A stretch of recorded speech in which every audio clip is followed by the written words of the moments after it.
to pray. There's no angels where I go, only pieces that are broken, scattered dreams across the floor. I'm home. Alrighty, hello everybody, this is Show here. Now, whenever we last left off, Zugu has met Ambrax, or I believe that's what it's called. And he's gotten the Ultraviolet Ring. Now, along with that, he has just butchered and killed the people held responsible for Jiro's accident, along with the ones who kidnapped him. Now, let us begin.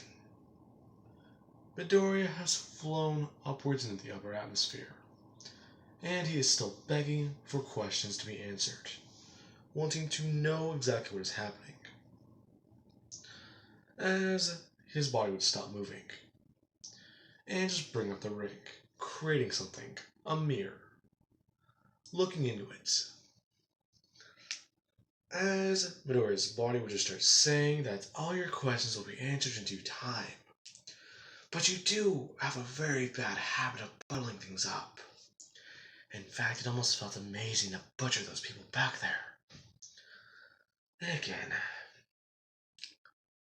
I do need to spread chaos and fear. Can't really do that without leaving a couple survivors. Although I do think you enjoyed the crunch, didn't you? No, I didn't. Please just tell me what's going on. Well, we made a deal, kid. I give you power. I give you strength. You give me your body. That is what I deal with in return. You never said that. You just said to put on the ring and say the oath.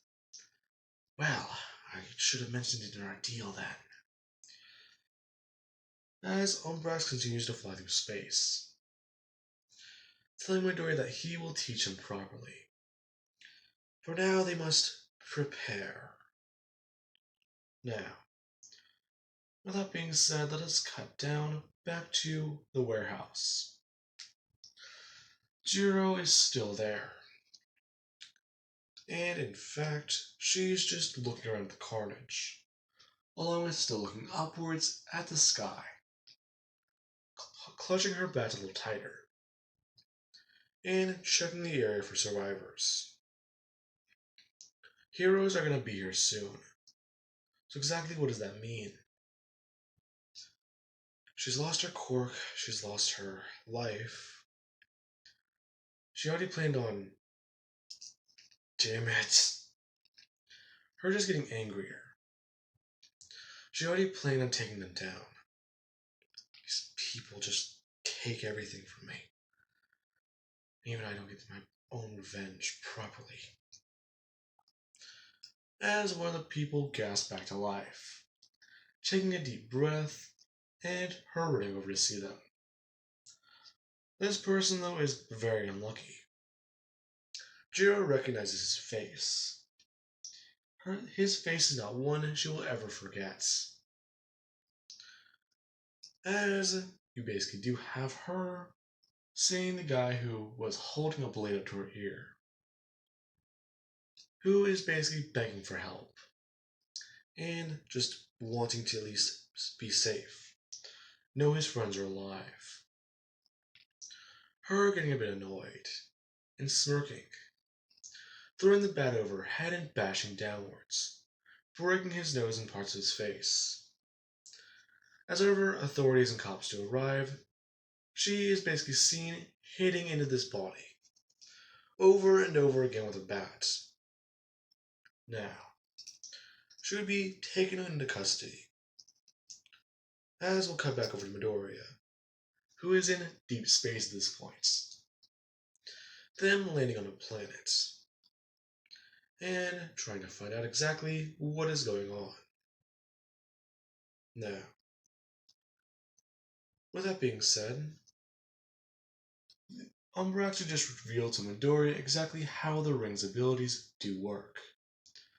The ring takes the user's darkest desires and pulls them forwards. Your little secrets you wear in your face. Your lies. Everything you've ever done. All of your emotions. They come out as the new you.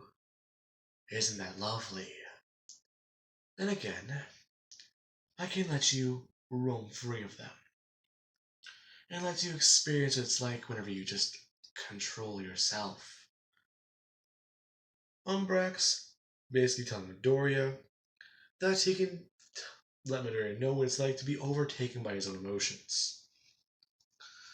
Him basically doing so as Midoriya would just drop to the ground and begin to hyperventilate, crying and screaming at the same time, as he just feels overwhelmed, like his mind's about to break into a million pieces. As Umbrax would stop, telling Midoriya that that was only a taste of the power. The lanterns. You want to be one, correct? Yes, more than anything. Well, that was fast. I've always dreamed of being a hero. And you were born corkless. Yes, I see. I am in your head, kid. Now, let us make a deal. A deal? Yes. I'm going to use you to take back the corp and replenish my ranks. In return, you will be a lantern. What do you mean? You didn't let me finish. You will be the only lantern left. You will take on all the colors of the emotional spectrum. And you will become the most powerful lantern in existence. Midoriya confused, and asked exactly what does he mean by that. Young man, you are thinking far too small. The knowledge I possess stands even beyond this universe's time. What do you even... You see, I am from beyond the source wall. My home is the previous dimension that you currently inhabit. So you're from... No, I'm not like some prehistoric dinosaur. I'm from before the universe was created. Before the stars in your universe were even born. Before you even knew or even heard of or felt what it's like to exist. Before the first drop of water, before the first scent of heat. Before the first shadow ever be cast. As Midoriya would just ask exactly what are they doing here then. Well, you are going to try and get some attention from a Green Lantern. Then you're going to kill them. Why? Well, it's simple. You're not going to completely kill them. You're going to rip off their fingers and take that ring. I myself want to see what happens when you corrupt one. Why do you want to? Can't you just give me the ring and send me on my... No. You don't want to accept the deal. So I'm making my own changes. No. That is when Midoriya's body would go flying upwards into the air. And he would proceed to attack the planets, using the negative emotions of the people there, and beginning to form constructs out of them. A giant beast that just starts ripping apart and tearing away everything. As he also does just start blasting away the civilians, destroying and butchering them in the spots. Midoriya basically pleading to stop. Ambrax feeding off of his suffering, and using it to power himself more. No. Meanwhile, back on Earth, Jiro has been taken into custody. As she is sitting down in a cell, they got her fingerprints, and they got everything about her. They got her red-handed. So, she's going to be going away for a long time. However, one thing would happen. There would be a red gleam in the cell. And, well, the first guard to open the door would be completely horrified at what he sees. Jiro is on her hands and knees, basically screaming, covered in blood along with her outfit changing into a red color. Looking directly at the guard as she would rush forwards, basically breaking through the bars and immediately just grabbing him, screaming into his face as she pukes out blood. Now, this is whenever she would just begin a bit of a rampage, throwing around and beginning to destroy quite a lot of the police officers. Jiro is coming in and trying to take her down. Her just beginning to blast into and take them down fairly easily. Ombrix feeling this disturbance, along with Midoriya, his body looking away from the carnage, after staring at it for so long, looking back toward the direction of Earth. So, there's more suffering. Your friend is amazing, young man. What do you mean by... Did you do something to Jiro? Oh no, I didn't do anything. In fact, she did this to herself. Your friend is now, I believe, a Red Lantern. She's going to be one forever. Sadly, that corp itself is very strong. Atrocitus, I believe his name was. He created after his sector was butchered by the Green Lantern's former creations. What do you mean there? Oh, you don't know about the Manhunters. I'm so sorry. The Guardians of the Universe say they are, well, clean. They wash their hands of everything they do, no matter the repercussions. After an entire space sector was butchered, they wiped their hands clean, got rid of their little accident, and started anew with the Green Lanterns. However, one man felt this to be particularly not fair, and he was able to become the first Red Lantern, his heart exploding and his homeworld becoming the new place for their birthrights. Midoriya kinda confused. Umbrix just saying that he can share this information. All he has to do is let go, and lets him in. The reason why you're still even here is because you're still a little good. That little goodness inside you needs to be corrupted and taken down. Please, just let me let you once. Go back to Earth and jump off that rooftop? Sure, I'll do that right now, actually. Then you'll just be nothing. Umbrix is looking away into the distance. A red streak being seen flying past the planet. That being very confusing. Now, with that being said, let us cut over to Jiro. After destroying and taking down quite a lot of people, Umbrix decided to, or not Jiro, not Umbrix. Jiro decided to head for the Red Lantern homeworlds, the ring basically forcing her in that direction. Now, she would have gotten to the planets. Atrocitus a bit surprised and, well, interested. Why is there another human in the Red Lanterns? She is not supposed to be here. As more of the Red Lanterns begin to argue, they can feel her rage. They can feel everything about it. Now,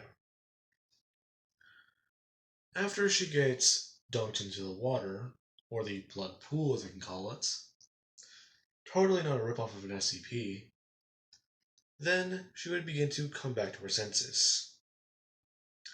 Kinda confused, she does look around, jumping backwards into the pool and confused, throwing up her hands to try and use her quirk. Before it doesn't work and she would just look angry. Them asking her exactly how did she get her ring. They don't send them out anymore. Well, I'm not sure this thing just. So, what happened to you? Atrocitus would say, just walking up. A little human. Frail creatures. I believe your population is corks now, isn't that what they're called? I've hunted some of you. Then again, game wasn't very fun. Now, she would just say that she has no idea what's going on.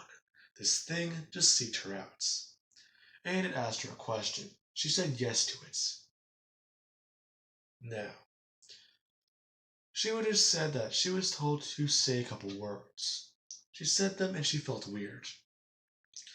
Then a pain in her chest before she just began to puke. Now, on bricks, while causing carnage, the Green Lantern of the sector would have finally arrived, and be a bit confused. Flying in and actually smashing directly into Midoriya. The two going directly down and smashing the couple buildings. The Green Lantern telling him that he is under arrest before seeing the weird outfits and the unknown logo. Kinda confused as Umbrax would just throw open his mouth, screaming as he actually does send a blast of this dark energy. Now, that is whenever they would begin to make constructs. Umbrax throwing up his hand and beginning to just blast at him, trying to take down the Green Lantern. Basically yelling and screaming that fear is his weapon. Fear is something that you are afraid of. You will be taken down, Lantern. Now, the Green Lantern is just trying to evade and dodge away from this attack. His brain is clearly starting to malfunction. But this man is not a Red Lantern, nor is he a yellow one. What is he? Him asking his ring for information. This does not make sense. Along with him trying to send out a distress signal. Before a construct would have wrapped up the man and began to squeeze. The Green Lantern letting out a loud yell, his ring picking up the audio. As Umbrax would just say, he didn't come here to just cause a little mayhem and speak to a lantern. He came here for an experiment. Midoriya walking forwards and creating a sharp blade.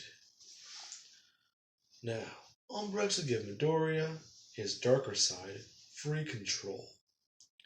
His pent-up emotions manifesting. And then beginning to go a bit haywire, as they would just chop this lantern in half, slicing him straight through the middle. And he would fall. Right before he does actually try and, move or try even using his ring again, he would just tell it that it is relieved of duty, and that he is giving control over to, before Midoriya would just throw this thing backwards over his head and smash downwards, killing this lantern. As it began to try and fly off, trying to find someone with enough willpower. Midoriya just throwing out his hand and grabbing the ring out of midair, pulling it closer to him and holding it in his hands, looking at it with 2 fingers. Quite the odd ring. Umbrax is telling Midoriya that this is what he wanted, isn't it? Well, as Umbrax would just slide the ring onto his other hand, telling him that they will do a bit of a test run first. Umbrax closing Midoriya's left fist as the ring begins to distort and change in color. The ring being corrupted in transmissions for the Green Lanterns and breaking. Now, with that being said, back on Earth, I do believe I said that the Lanterns were alerted, along with the Justice League. Batman is going to be investigating the scene to find more clues and figure things out. Now, I do have a question for you guys. Do you guys want me to do a bit of a time skip of the next episode? because I do want to jump ahead after a bit of time, so I can make the story a bit more interesting. I want to say I can jump ahead by 3 years, or even 5, so it might become its own custom villain story. So, do actually vote for the poll I'm going to be posting with this video. And I do hope you guys enjoyed.